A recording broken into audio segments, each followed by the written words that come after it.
Hey, I've been into BCU as of a few weeks ago, and I've made my own pack based around Sincere to See, with quite a few stages.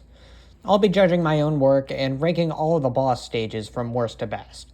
This is considering the difficulty of the stage, how interesting it is, the enemy composition and synergy, how unique it is, and the overall theming, and how well it matches the boss and Sin deck. I'll try not to let my biases get in the way of this ranking, and I will be taking criticism I've taken from other people. With that out of the way, let's get into the rankings. Starting off, we have the B tier. These stages are pretty good in a vacuum, but might be a bit easy for a boss stage, and might not have the most interesting enemy composition. I don't believe I've made a flat out bad boss stage, but some are definitely worse than others. While I did say none of the stages are outright bad, I do believe there is one that is the most flawed. This stage is Evil Returns, with Cappy Kawano as the boss. Kawano is supported primarily by Cappy's Technold and a very weak Cleonal for CC support. The enemies do have a dynamic synergy. Kawano and Technold create openings for your meat shields and allow the Cappies to get hits in, and the Cleonal stalls your meat shields and attackers to gain ground. The biggest flaw is that if you stall out most of the KPs at the start, the stage becomes very easy, but is very difficult without it. It almost forces you to just wait out at the start, like in Birth of True Man, but not to quite as high of a degree. It's still pretty fun, even if you do have to wait out the KPs, but the difficulty drop is very noticeable. The other flaw is the theming. Malachi is a boss who went crazy from birds and eventually became their master, trying to turn himself into a bird, decorating himself with feathers on his skull and even sleeping in a bird's nest. How does the stage match to this? Sombreros. And that's it. The Brawlos weren't even added on the stage's launch and were added in an update after the stage released. While the enemies have dynamic synergy, it's a pretty standard stage with flawed difficulty and theming. It's still not a bad stage, but definitely the worst that I've made. Torn Tether is a bit similar to Evil Returns, but much more challenging, and with better theming. The boss here is Sathankamun, which I believe matches Adam much better than Kawano represents Malachi. It's a character meant to represent the devil, which matches how evil Adam is. As for the stage itself, it uses Razorback as the main pusher, and Sathankamun and Toucan serve to keep Bomber in check. While I personally believe Razorback is a very poorly designed enemy in the main game, a lot of my gripes with him are completely alleviated when you know he's appearing, which is a benefit of BCU. The stage is relatively difficult, but not quite as challenging as the rest of the prison. The enemy dynamic is not nearly as interesting as the rest of the boss stages, which is the main flaw of the stage and why it's so low. Fun fact, I was initially so concerned about the cleanup for the stage that I brought Cosmo to help it out, but I ended up killing Sathankamun before I even spawned Cosmo, which I found pretty funny. Although it does say something about the cleanup for the stage, which is probably very tedious if you didn't kill Sathankamun early. That's another reason why the stage is the second lowest, but it isn't an issue that happens 100% of the time. I feel like this stage definitely could be considered by some to be the worst, but I think the theming carries it above last place. Something you might notice quite quickly is that many of the boss stages are kind of like gimmick stages. Many of them force a specific strat and is what causes them to be so unique. However, across all of the stages, none of them are nearly as gimmicky as Cantankerous Puppet, which is an incredibly simple stage. All you need to do is rush a slightly buffed Dabu and time your Holy Blast well so he dies in time. The base has a green barrier, so you do need to easy kill him, and if you take too long, infinite assassin barriers come out and force a loss. It is incredibly unique, but quite possibly the easiest boss in the entire pack. However, this is a continuation stage, and appears right after the Puppet Lord, one of the hardest stages in the entire pack, so mistiming your Holy Blast and losing will force you to restart that stage again, which can be very frustrating. On top of that, because it's a continuation stage, you don't know what to expect when you go in, so replaying it is very likely guaranteed. It doesn't hurt the stage too much, and you might see why in the future rankings, but it is a problem. The Heavenly Tower bosses are used quite frequently as bosses in the pack, and the worst of the 3 tower bosses translates identically to here. Dusky contains a Mystic Masculala and a Papu as support, along with very few peons. The stage hinges around how long you can chain Bahamut, and then transitions into standard stalling with Newton. The Bahamut change depends largely on skill, but you won't be able to take Yalala out in time due to Papu. The peons are somewhat easy control, save for the brawlers, which are the most common ways you lose in this stage. This is the boss stage I've played the least, so there isn't much to commentate on, which may lead this ranking to be inaccurate. Also, one more thing, Yalala is buffed to 110%, and I don't know why. Usually all boss magnifications are independent of the standard enemy ones that increase with each subchapter, but for some reason I buffed Yalala to 110%. I have no clue why. And now we've reached the A tier. These stages are very solid with some interesting threats and unique enemy dynamics. All of these stages are hard, which is good for the point of the pack they're in. The quality of stages starts to pick up, and the bosses have much less flaws. They might not be amazing, but they're pretty damn good. From one Heavenly Tower boss to another, the first boss of A tier is Uril in O Rosto de um Assassino. That's Portuguese for Face of a Killer, by the way. The stage primarily revolves around Research Cactus to stall Uril, and chipping him with Newton. While it is relatively simple, it's very tense, especially because of the Kurosawa, which can one-shot Newton if you're not careful. While Uril can still push solo in certain situations, you can also use very well-timed Thunderbolts to allow Glass to get a hit in, maintaining ground. The peons, as weak as they are still very dangerous, and even a single Mr. Angel can give Uril a lot of ground. It's a very tense, very unique, and very fun battle. However, the biggest gripe I have with it is the length. This stage takes an incredibly long amount of time, which can make it a bit tedious, especially since Newton is your only real damage dealer. If you mess up and kill your Newton early, or if you can't get good glass timings, the stage is much harder, which can be annoying considering the stage length. Still, this is a very good stage. The Outside is the second shortest subchapter in the pack, only having 3 stages, and one of them is a bonus stage just included for fun. The stage just before it, Jealousy and Beating Hearts, is a very unique battle against Jumborg Jones at 150% magnification, who spawns immediately, so you better have good reaction time. Jones is able to 2-shot Bahamut even with just the first hit, so he doesn't carry the stage at all. The stage is very similar to the Bahamut talent stage, where you need to solo stall Jones with just Gold Doges as the only supporting peon. They offer quite a bit of variety and strategy, as you need to plan out how to deal with them, while also stalling Baron Jones effectively. Oh, there's also an Axolotl who serves as a field wipe if you're not careful, so I hope you lured well.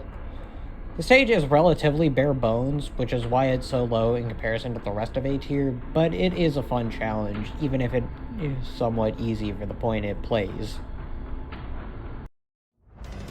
A fun fact about Sincere Deceit is that it has 4 separate final bosses in the tower, depending on your grand items and what route you chose. To illustrate this best, all of the final bosses in the tower are continuation stages after a completely free stage, and they're all on one trait to focus on the gimmick of the fight in Sindek. The stage that represents Zafkiel is a very alien-heavy stage, with a 135% Bunaglios being supported by Nimoy Boars and Star Pings to help keep Soap in check. The stage is incredibly difficult, being very tight on cash, and if you run out while the Nimoy Boar is still very healthy, you're probably dead. The main strategy involves using research combos and Newton as your main chipper, due to the Pierce to snipe peons and being safe against Bunaglios.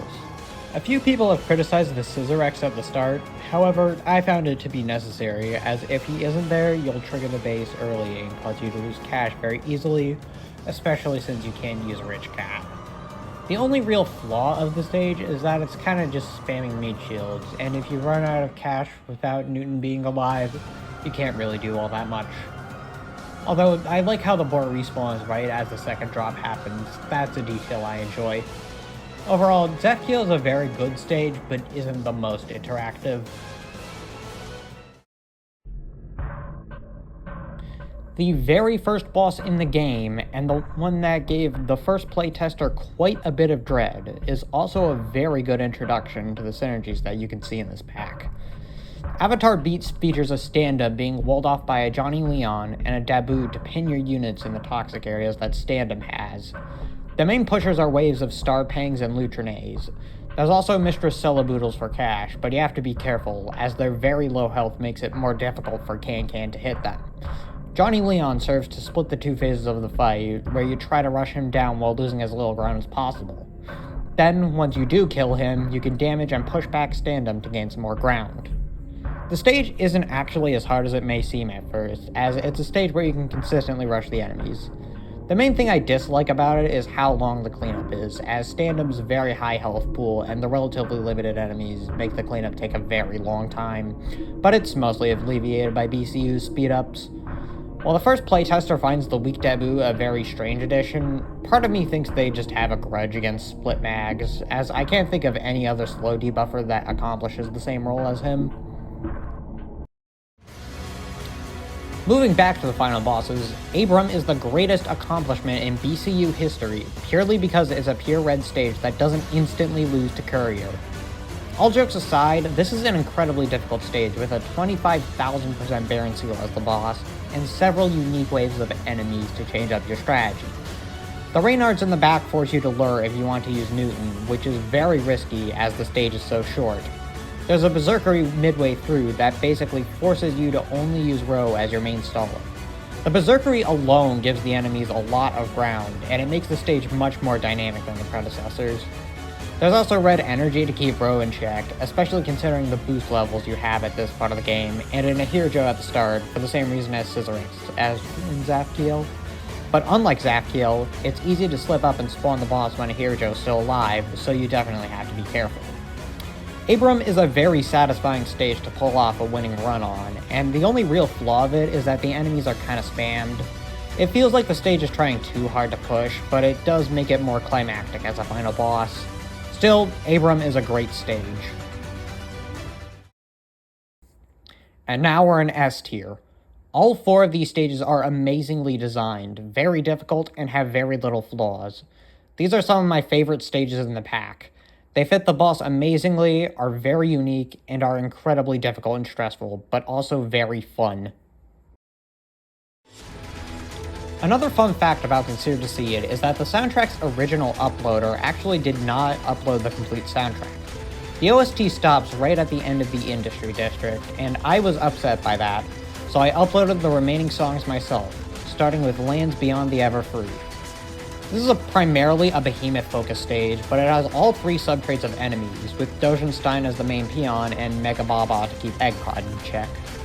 As for the boss wave itself, it starts with an Ensanglion, a very hard-pushing enemy supported by Golem Sunfish, who serves to make it very difficult for Slime to get hits off. The main support other than the Mega Babas are the Condemned Pangs, who allow Ensanglion to push a lot harder thanks to the Death Surge. There's also 2 other main threats after the fight starts. These threats are Ahirjo and Suide. Ahirjo is significantly buffed, so Courier doesn't work nearly as well as he usually does against it, and he allows Ensanglion to gain even more ground. The Suide serves as a wall for Ensanglion to prevent you from hitting him as easily, and can cost you the run if you're close to the base. As for the theming, all 4 of the main threats represent Gaius' personal team. The Ahirjo is Nathan, the Suide is Rosemary, the Golem Sunfish is Margaret, and Ensanglion is Gaius himself. While it isn't as hard as the rest of the stages in S tier, and Newton's Conjure keeps the risk of him dying relatively low, it's still an extremely fun stage, which is helped a lot by the song. And now we've reached the last final boss, being Cherubim. The boss here is an extremely powerful Johnny Leon, having 15 million health and being able to one-shot the base with over 500k damage a hit. Due to Johnny Leon being the only enemy in the game that's red and alien, he had to be the boss. The support is also matching, with it being red and alien enemies, such as Jackrabbit to push and Wayland and Robo to warp. The more major threats include a Shy Boy, a Puffzerker, and lastly a Suide. The stage is incredibly stressful, as pushing Johnny Leon back is very difficult, and if he gets even a bit too close to the base, you lose. The enemies allow Johnny Leon to push very hard, and it's extremely unlikely that you'll sustain a Bahamut for the entire run. You'll likely need to wait a very long time for the next one, in which the enemies can push very hard. This is quite possibly the hardest stage in the entire pack, even considering the boost levels it uses, due to just how insanely hard the enemies push, and how even a single mistake can cause you to lose the entire run. However, this might just be biased, but I don't find losing to this stage to be all that frustrating. I find the levels of stress to be exhilarating, and it doesn't feel like it was something way out of my control when I lose. While you may think that this stage should be lower, this is my personal list, and I really enjoy this stage. Fake Orchestra adds one simple change to a classic and beloved stage in the Battlecast community, which manages to change it drastically. The gimmick is that it's much like Floor 30, but the base length is very short, and at the enemy base is a Papu that slowly whittles down your base while you deal with Hermit traditionally. The Papu pretty much nullifies a very large amount of power for you, such as ranged wave blockers, as if you're even a slight bit away from your base, they're going to get hit and killed. The peons include Gabriel, Squirrel, and a Sabul. The Gabriel's 80 range creates a noticeable gap in your meat shields, which can cause Hermit to push, potentially even to your base. And if Papu's chipping down your base, if Hermit gets only a few hits off, you're basically dead. This means you have to keep Hermit as far as possible from the base, but not too far, as your units will get hit by Papu's Toxic. This also makes Bahamut chaining far less feasible, as you have to very consistently knock Hermit back on every hit if you want even a chance of chaining Hermit. The amount of distance you have to fight off Hermit is incredibly minimal, and you have to play aggressive, as Papu will kill you if you take just a bit too long. If you're a fan of the original Floor 30, you'll love this stage. Even after the power creep it's faced, Floor 30 still has the potential to be extremely difficult with just a few changes. Fake Orchestra is an amazing stage, but I personally believe there's one that beats it out.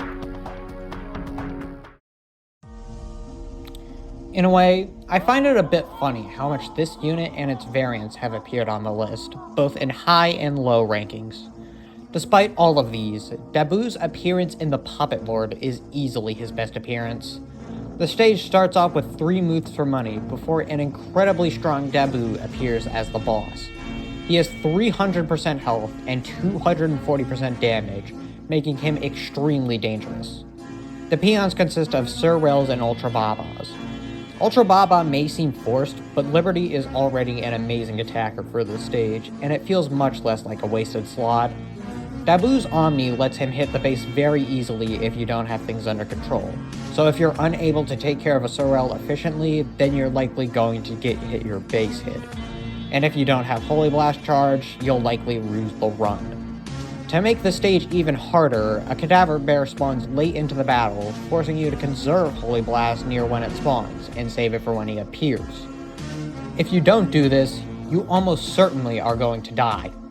This is the hardest stage in the pack, in my opinion, due to how little room for error you have, and the fact that it plays like no other stage I've seen. However, this also makes the stage much more original and unique, and makes it all the more memorable. There isn't really anything else I can comment on, as the stage is less so one where I can convince you of its quality through words, and more so one where you have to just play it yourself. I highly suggest that you do play it if you have to play one stage of the pack. The Puppet Lord is an amazing stage, and I believe it to be the best in the entire pack. Overall, I'm quite proud of this pack, even if some stages are noticeably worse than others. For my first pack, I think I did a very good job, especially considering how the later stages match the theming of Sincere Deceit, notably the stages in the tower. While not every boss is a one-to-one match with their parallels in Sincere Deceit, I think I did a very good job on most of them.